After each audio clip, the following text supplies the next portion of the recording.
study session. And I will pass it over to my colleague, Austin Brown, to introduce our next speaker. Thank you.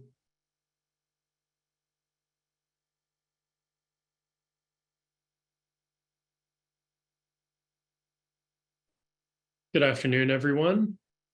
My name is Austin Brown, and I am a Foreign Policy Analyst at the OFA. I will be facilitating this session on OFA's Northern Ontario Economic Impact Study. Before we get started, please note the following housekeeping items. As an attendee, you've joined in listen-only mode, so your microphone and webcam will be turned off automatically. You will have the opportunity to submit questions to today's presenters by typing your questions into the chat. You may submit your questions at any time during the presentation, and we will address those questions following the presentations as time allows. If there are remaining questions, we will do our best to answer those in a follow-up email. So I am pleased to introduce my colleague, Ben LeFort. Ben joined OFA's Foreign Policy Research Group in 2013 and has expertise in taxation at the federal, provincial, and municipal level, as well as business risk management programming, including agri-insurance, agri-stability, agri-invest, and the Ontario Wildlife Damage Compensation Program. Ben is a member of the Ontario Farm Property Assessment Working Group, the Agricultural Wildlife Conflict Working Group, the OFA and Western and Eastern Ontario Wardens Caucus Rural Policy Working Group, and the Ontario Agricultural Commodity Council's Technical Committee. Ben holds a Master of Arts in a degree in economics from the University of Guelph and a Bachelor of Arts degree in economics from Acadia University. Good afternoon, Ben. We look forward to hearing your presentation. Thank you, Austin. Okay, let me just pull up my presentation here. Okay, so yeah, happy to present results of a recent study we did for looking at the economic contributions of farming in Northern Ontario, and with a specific look at kind of how the North has managed to increase its production and some policy items that have aided that effort. So we'll start just with a general kind of profile overview, and a number of slides kind of speaking just to the general growth in farming in Northern Ontario over the last decade or so, with the number of farms increasing from 2011 to 2021 from 1,782 to nearly 2,300 farms. Looking at what type of farms are predominant in the North, not much surprise to anyone that dairy remains the largest commodity measured by farm cash receipts, or looking at revenue, with $61 million in farm cash receipts in 2021. Cattle industry being very significant as well as hay and clover. So while those are the three big production, biggest commodities in terms of revenue and cash receipts, we will be speaking a lot of kind of what we've seen in the growth in revenues from northern farming has come from some crop sectors, and we want to focus in on some policy items that have allowed that to take place. Pardon me. Before we get to any of that, another kind of high-level overview looking at by district, because Northern Ontario is a very large geographic part of the province, and there are a number of districts that we would qualify in Northern Ontario. So the three biggest districts in Northern Ontario in terms of farm revenue would be Temiskaming, Thunder Bay, and Rainy River. And this is just showing over that timeline kind of what that change in cash receipts has looked like, as you can see it year by year. This is a more useful slide here. This is showing us, annually over the last 8 years, 9 years, what in each year, what the percentage change in farm revenue was in that year. So we can see, 2014 being a very significant year. with some down years in the middle of the 2000s there, or 2010s, in 2016, 2017, 2018, basically flat or actually slightly down in revenue during those periods. When I looked into the numbers a little bit more, because obviously that stuck out as to why that might be. Why do we have a 3-year period where it's kind of fallen off like that? And when you look in that period, prices and revenue from its 3 largest commodities in Northern Ontario, cattle and dairy, were stagnant in that period as well. And that's kind of what you get when you have a relatively few number of commodities that make up the lion's share of farm revenue. If they have a bad year, then the numbers will be bad overall for the entire North. And that speaks to, I think, the importance of diversification within the industry in Northern Ontario, and how that can help weather some poor years for its predominant commodities. And that's where we kind of get into starting looking at, okay, which commodities have grown over this 10-year period, looking from 2012 to 2021. What's the change in revenue by commodity? So we see the poultry not doing so well on the livestock side, and with sheep essentially doubling the amount of revenue over that 10-year period. The bigger jumps here are when we look at the crop side. So we're looking at dry beans, corn, soybeans, all up over 300%, with corn up over 457% over that period in terms of increase in farm revenue. So that's been a huge success story the last decade, is the increase in field crops in Northern Ontario as a viable farming strategy. And you also see some other, barley and oats as well, nearing or just over 200% increase in farm revenue. So we see a large chunk of the growth in farming in Northern Ontario is coming from many of these field crops. Looking at kind of, okay, what I think this is probably the most important slide in here, is we're looking at the productivity of farming in Northern Ontario, which really is important if we want to continue to expand farm cash receipts. We want to have more productive land. In addition, to more acres being farmed, the productivity of each acre being farmed is tremendously important for the financial viability of farms in the North. So looking at 2011, this is basically, as the easy way to look at this, is revenue per acre of farmland in Northern Ontario, and that's increased 93%, nearly doubled over the last 10 years, increasing from $174 per acre in 2011 up to $335 per acre in 2021. So again, I think this highlights another huge success story of farming in Northern Ontario. Not only have we got more acres in production in the North, but they are becoming more efficient as well. And that's where, we wanted to look in, because OFA, obviously we're an advocacy organization. Our entire reason to exist is to advocate for Ontario farmers. So when we're doing this kind of study, what we really want to do when we're looking at this, is nice to get the numbers. It's nice to get all, here's how much revenue has grown, et cetera. Here's the GDP and jobs. That's useful to a degree. Our members in Northern Ontario can say, here's, why Northern farming is important.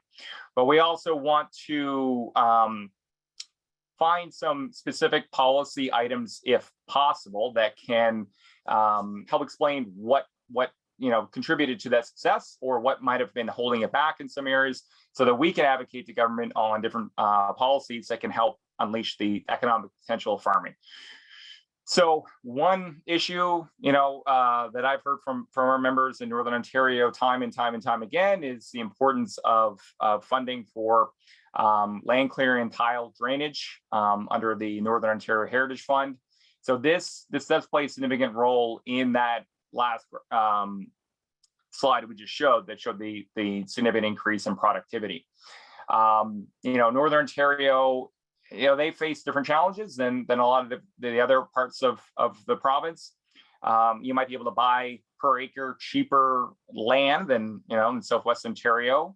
But a lot of the land isn't necessarily ready to go in the same way in terms of being ready to farm. There needs to be some clearing, there needs to be some tile drainage to increase the productivity of the land.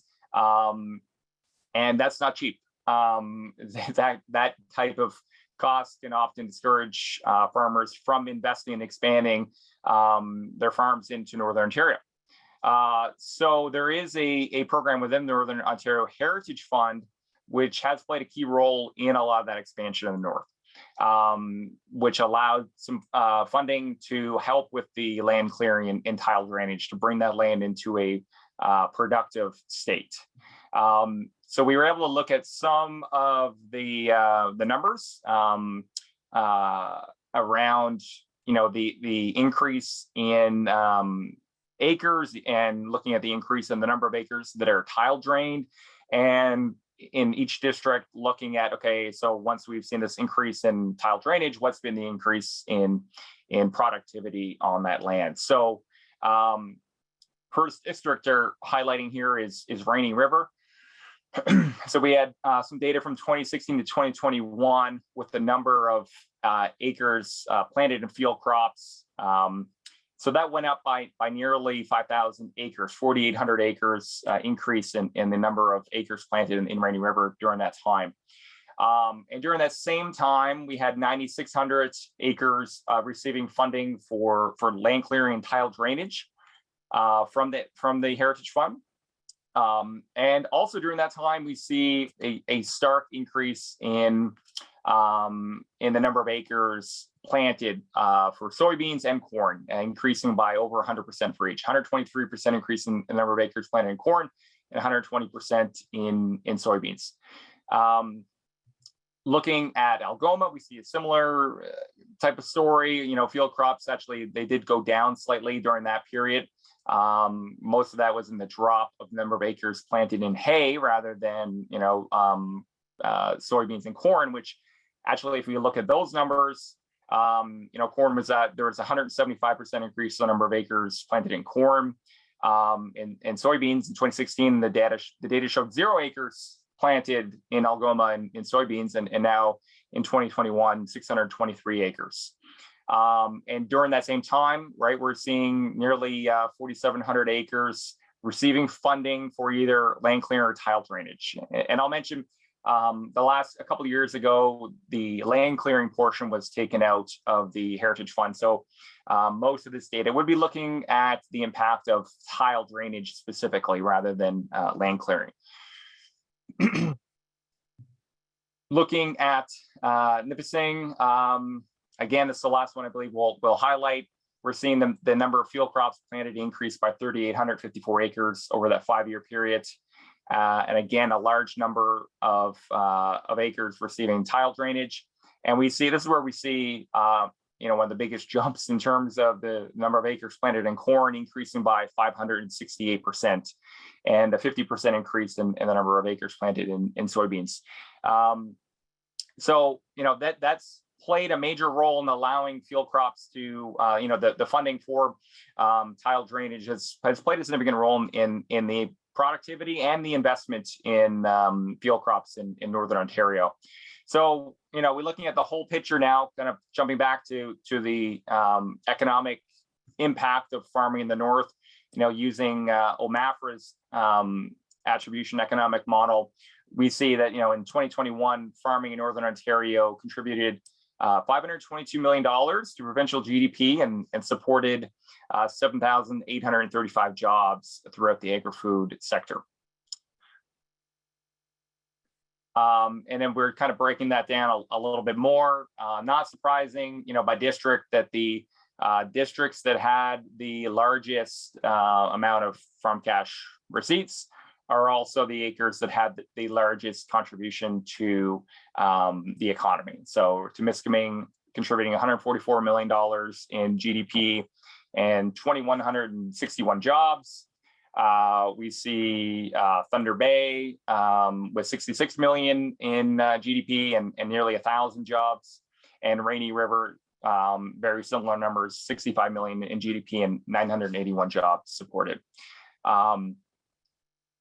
We look at it a little over time. We see a very, this is over the last 10 years, the growth in GDP from northern farming from 2012 to 2021. And we see, a big jump from 2012 to 2017 with some dips near the end there and a little stagnation at the end. It's hard to, it's an odd, the data set ends in 2021 and, in 2020 we had COVID. So when we're looking at GDP and job numbers from the end tail of this graph, it's hard not to acknowledge that COVID likely played a impact in terms of the economy in 2020 and 2021. So we see that too. We're looking at the percentage change per year in GDP, comparing Northern Ontario and the province, all farms throughout the entire province as well. We see strong growth again from the early part of this data set, and up to around 2017. And again, 2018, not a great year for many of the largest commodities in Northern Ontario. A nice rebound in 2019, and then you see 2020, that COVID hits and GDP drops off for both, the province and in Northern Ontario. Similar story for the jobs. Jobs actually more stark at the end of this, the COVID timeframe than economic contributions. But a similar story, strong growth in that first part, a tough 2018, rebound in 2019, and then COVID. So similar story there. And again, same story when we're looking at the annual percentage change in jobs from northern farming compared to farming throughout all of Ontario, with 2020 being a very bad year for jobs for everybody in every industry. There's no escaping that. We do see in 2021 the overall farming job supported rebounded a little faster than in the north, and it'll be interesting. We'll be interested to follow as we get more data into 2022 and beyond of how that the economic contribution recovers over time. Key things we look at in terms of what could threaten the continued expansion and productivity of farming in Northern Ontario. Right, inflation remains a significant problem in every sector, farming not excluded from that. Rising input costs. As a result of inflation, we have rising interest rates, tightening financial conditions. What will that mean for cash flow for farmers? Tightening credit, meaning more difficult to get a loan now than it was 5 years ago. And we have a whole host of different trade and geopolitical disputes that could complicate things without a doubt. Many of these are things that are, looking at OFA's perspective, we can't control inflation, we can't control what banks do, we can't control what other countries do.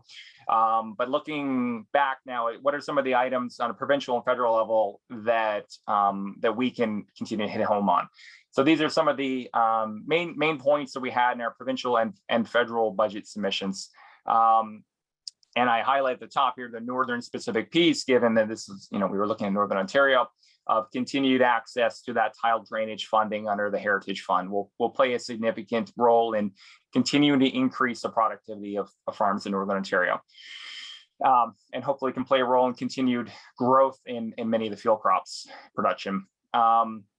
So another piece that we hit in our pre-budget submission and was included in the budget was the need to have improved access to large animal veterinarians, particularly in Northern Ontario.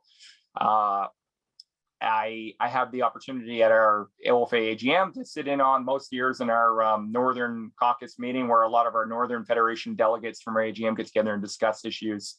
The two biggest things, when I was sitting in there listening to it last year was, tile drainage and access to veterinarians. And there was additional funding and programs announced in last week's provincial budget to help get more veterinarian access in Northern Ontario. So we're very glad to see that. It's going to continue to be an issue that OFA pushes for. Obviously, this is an issue throughout all of Ontario, but given the geographical size of Northern Ontario, they do face this as a particular challenge as well. So also just general funding of infrastructure. This is always a every year piece for OFA. We always want to see more funding into rural roads and bridges and broadband and natural gas. Particularly important, after the recent changes to the Development Charge Act, which will put potentially more tax pressure, property tax pressure on municipalities to get more revenue from property tax or cut back on spending. So we don't want to see those changes impact the amount of investment in critical infrastructure that our members need. With broadband as well, continue to roll out broadband. There was also another announcement in there in the budget last week on that, and additional funding for the SWIFT program and other broadband access throughout Ontario. So a lot of our main policy points are discussed in the budget last week, which is great. We also have a federal budget, which is happening today, and we submit a federal pre-budget submission as well. The first thing we hit on that was to have financial compensation for farmers that were negatively impacted by the fertilizer tariffs on Russian imports of fertilizer that took place last year. An exemption. We also had asked for an exemption for farm businesses from filing the underused housing tax, and I'll mention this was an issue OFA was able to hold a webinar on with BDO a few weeks ago, and the recording for that is on our website if you want to check that out. It was announced today that there will be the federal government will be waiving the penalties, the late penalties for filing for this new tax until October 31st. That doesn't mean you don't file it, you still got to file it. But I think this is an initial recognition that this policy is very confusing and there's a lot of things that need to be worked out. We will continue to advocate for an exemption for farmers from this. But it as of now, any farmer watching this still that needed to file the tax before we don't have that exemption at this time. We're going to continue to work for it. We asked for improvements to the advanced payment program, cutting down the red tape, simplifying the program, making the temporary increase in interest-free advances under the program permanent. We're always hitting home, providing more funding for farmers to adopt clean technologies, broadening the fuel tax exemption for farmers, and as always, a very long-standing, as long as I've been at OFA, position of returning the payment trigger of acre stability to 85% of historical reference margins. So those are, I think the big thing to take away is from this, we see the importance of growing different types of commodities in Northern Ontario, the importance of diversification. If you have a few commodities that are the vast majority of the region, a bad year it makes it a bad year for everybody. And we continue to see extremely positive growth in fuel crops in Northern Ontario, and a big part of that is the tile drainage funding that they received to increase that productivity.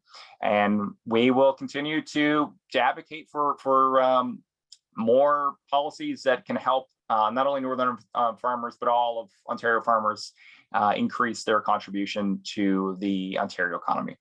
So happy to throw it open to any questions you might have.